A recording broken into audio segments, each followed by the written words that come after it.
Welcome to the Loaded Box Podcast, where we never finish first because we finish last. Thank you once again for tuning in to another episode of the Loaded Box Podcast. I am Ben Morgan. That is DJ Primo. We are recording this. What day is it? Tuesday? Monday night. Man, did you have some Sunday scaries last night or no? No, Sunday scaries have subsided lately. I'm feeling pretty good, so I've been sleeping like a fucking animal lately. I didn't know that animals were known for how they sleep. They sleep real good. Nice. Well, thanks again for listening. As always, you can find us on iTunes by searching Loaded Box. Make sure if you haven't already, get subscribed, leave a review, give us a rating, preferably a good one.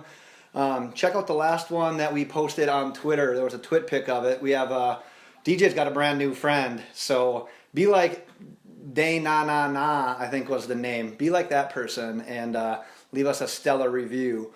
But she can get the pipe. Yeah, pipe given.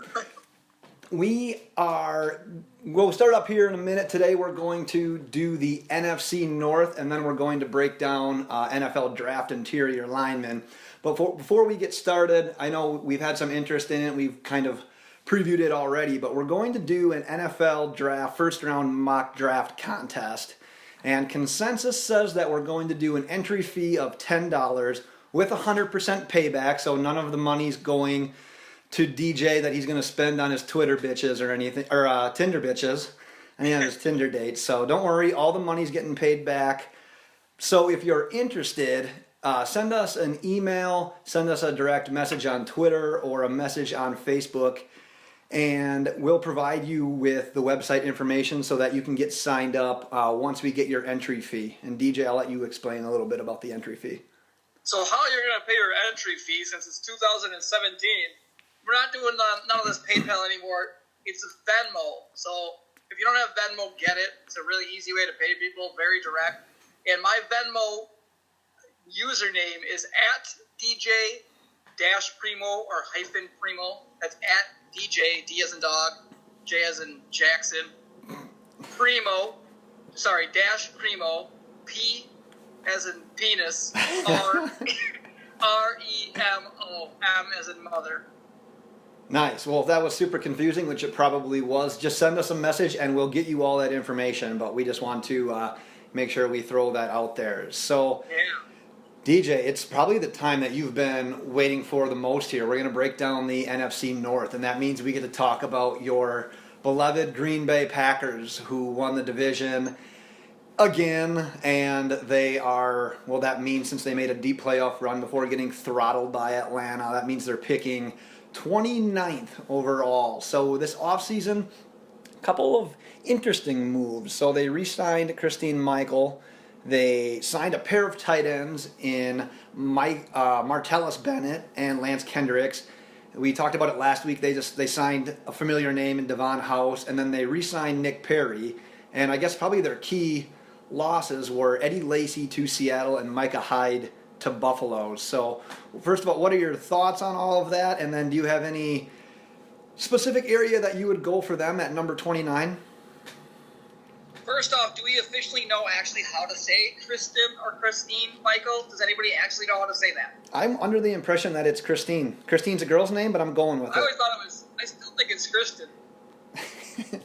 Well, maybe we'll have to have him on sometime and see if he can clarify it for us. Yeah, let's get Kristen/Ian Michael on and find out. All right, what do I think about this? Well, I'm going to start off with probably the biggest loss, I would say, which was Eddie Lacy. I honestly thought he'd come back, but the Packers, they're not going to pay somebody more than what they think they're worth. That's just what they do. So they're going to give you an offer. This is what they do. They give you an offer, and if you come back with an offer that's higher than them, then they let you go. And they don't care. That's what they do. They're like, fine, we're not going to pay you that much money. They let you go. The same thing happened with Micah Hyde and Dayton Jones. It was just, Dayton Jones is another guy you missed. He went to the Vikings. Oh, yes, good call. Same thing. It's the same thing. They got money way more than they thought they were worth, and they let him go. And I would agree with Micah Hyde. he's not worth the money he got, and either really is Dayton Jones. What has he done up to this point? Been injured and not really been a factor at all. This year was probably his best year, and if I had to look at his stats, I bet they weren't that good compared to your average down lineman. So the one I was most excited about was Nick Perry. I was glad we really got him back. I really was pushing for him. I mean, he played better than Clay Matthews all season, and even when he had his club on one hand where he couldn't even grab people, he was better than Clay Matthews. So I was excited about Nick Perry. I was hoping they'd give him money, and I was actually hoping they'd give him money that they kept off of releasing Clay Matthews, but they didn't release him. Devon House, whatever. I don't think he'll even make the team. He's just a slow cornerback. Then Christian Michael, he's just almost an insurance policy back there. Just a guy for depth at running back. It's really going to be Montgomery, I think, and Aaron Ripkowski blocking on third downs at times in the past game. So I think those two are going to get the majority of the touches back there. And then obviously one of the other huge signings was Bennett. Really excited about it after we lost Jared Cook. Again, another guy who was getting offered way too much money for the Packers to sign. No doubt. Everybody was freaking out. And then we got Bennett like a couple hours later. Like minutes later, yeah. Yeah, which was awesome to see. And Bennett is a better version of Jared Cook, in my opinion. So I think we upgraded for a better deal. And then obviously Lance Kendrick's out there to help out. Richard Rodgers may have called it Hail Mary, but he sucks and he never gets open. So the positions I'm looking for, and I've said it over and over again here for the Green Bay Packers, cornerback, drafted number 29. Cornerback, I think, is obviously our biggest need. We need some guys, maybe big physical guys that can match up against number one wide receiver. And the perfect guy that I would like to draft them, you never know where guys are going to fall in the draft, but if he does at 29, that would be a really far drop, I would think. But Marlon Humphrey would be a good guy. I know Elliot mentioned him last week on our podcast. He's just a big physical cornerback who has good speed and agility, who can match up as he, maybe not necessarily in his rookie year where you're adjusting to those guys, but match up and get better as the years go on and be a number one cornerback. I think in this draft, they need Larry and Conley out of Ohio State would be a good one. Other that I'm looking at some linebacker, maybe like T.J. Watt, if they don't in the first round, if he's there, or even a Tim Williams if he falls that late in the second round. I know you mentioned his tweener body, but they need another outside. They need another outside guy on pass rush. Somebody outside Nick Perry they can develop. Clay Matthews is on his last leg, quite literally, and I'm not convinced he's going to do anything. So.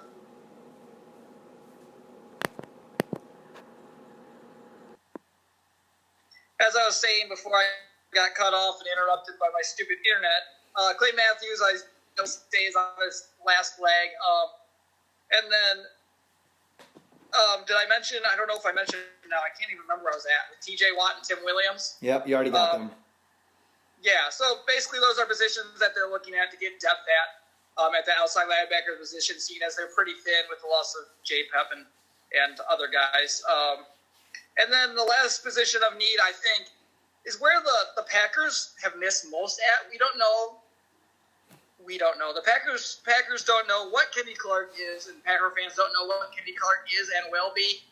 But they don't have a lot of depth there either. They lost LaTroy Guion, some other guys. They don't have a lot of depth there at the D-tackle position. So I don't really like them going first-round D-lineman because they usually take a guy that was injured at some point, and then they do this.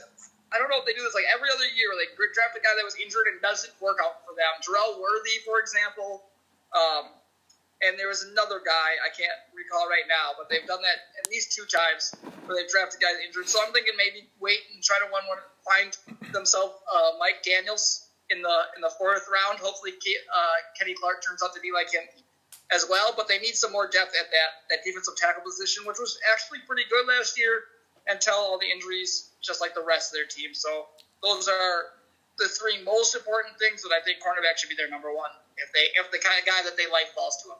Right. And as you no running backs.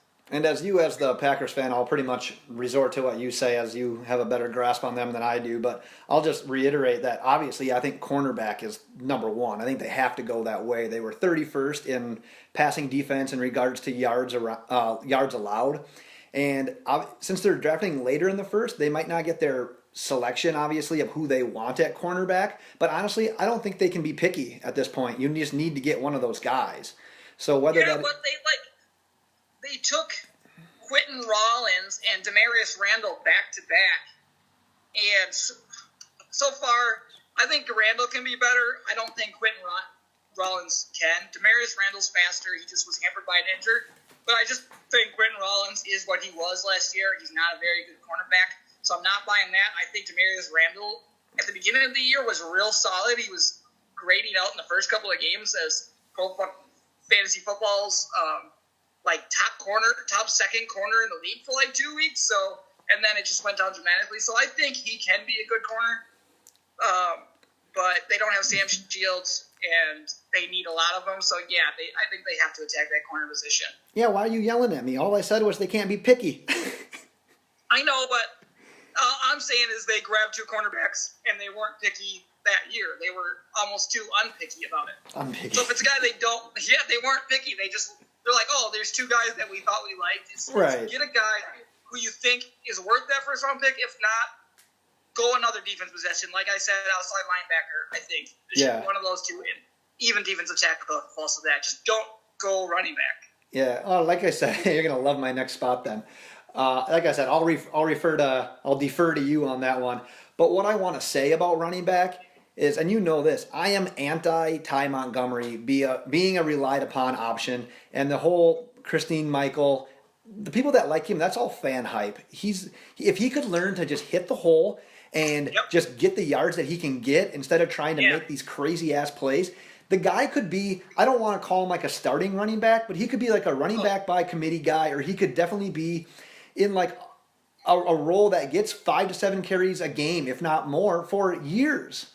Like, he could definitely do that. But I also want to say... he could be a starting running back, I think. He just doesn't have it mentally, you know?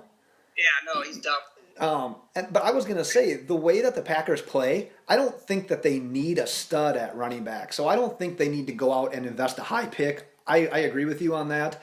If Cook's there or if McCaffrey's there, I think they should still pass. I mean, those are unique athletes, but I think they should pass.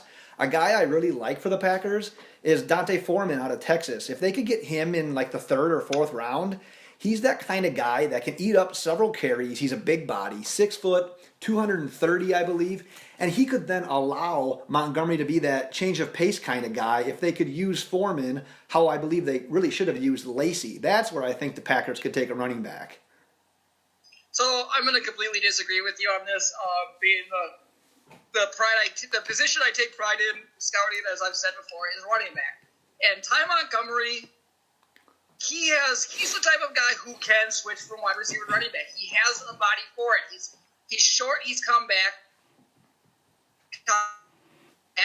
He's slipped in between guys.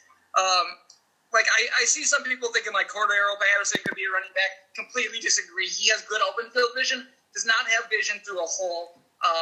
Can't read holes. Can't make the adjustments to that. Where Ty Montgomery, he has shown that ability, and he's really good with Rodgers out of the shotgun.